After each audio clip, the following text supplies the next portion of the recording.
Good morning, everybody, and welcome back to The Walk. Today is Wednesday, January 11th, and we're continuing to talk about false teachers, spotting those false teachings, and all of that stuff. So it's been kind of like, I don't know, kind of like a downer to be aware that this threat is out there. It's easy for people who don't know the difference between what the Holy Spirit is saying and what the Holy Spirit's not saying, who don't know the Bible well. It's easy for them to fall into that trap of that false teaching. And sometimes, as followers of Christ who do know the difference, our job is to step up and point that out for others who may not know it. Now, it's on them whether or not they follow through and they say, you know what, I'm not going to buy into that, or whether or not they choose to buy into it. But it is our job to point it out when it happens. So that brings us to 2 John 1:4.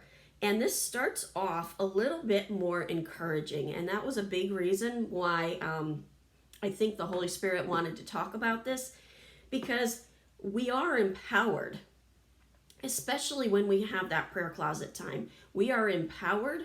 We are very capable of dealing with this. We do not need to feel overwhelmed with it. So in 2 John 1:4, it says, "It has given me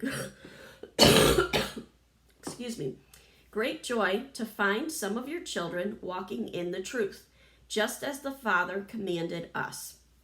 If you're walking in that truth, you're recognizing the false teachings for what they are, you are not alone.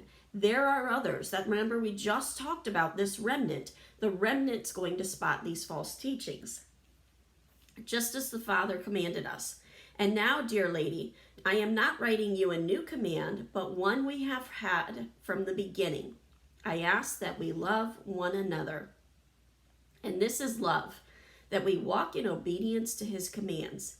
As you have heard from the beginning, his command is that you walk in love. We are to be showing people the love of Jesus Christ as we go through our days. Then, as we continue on in this passage, it starts to talk about the false teachers. I say this because many deceivers who do not acknowledge Jesus Christ as coming in the flesh have gone out into the world. Any such person is the deceiver and the Antichrist. That person is being used by Satan. That the person that is teaching that Jesus did not come in the flesh is being used by Satan. That teaching is very much used by Satan. Watch out that we do not lose what we have worked for, but that you may be fully rewarded. Anyone who runs ahead and does not continue in the teaching of Christ does not have God. Whoever continues in the teaching has both the Father and the Son. What's the point in all this if we don't have that relationship with God the Father and God the Son and God the Holy Spirit? That's the whole reason that we gave our lives to Christ. So we need to be very aware that we don't run ahead, that we don't get ahead of ourselves, that we don't get excited about something that somebody is saying without really thinking it through and examining whether or not it could be a false teaching. Verse 10, if anyone comes to you and does not bring this teaching, and does not bring this teaching, do not take them into your house or welcome them. Anyone who welcomes them shares in their wicked work. We're not to come alongside with these false teachers and help them further their message and get that message out there. We need to be speaking against it. We need to step up and say, because, you know, those new believers, the people who don't know how to hear the Holy Spirit yet, they may need to hear that word from you. Otherwise, they may fall for it. So be aware of the fact that that's part of our mission.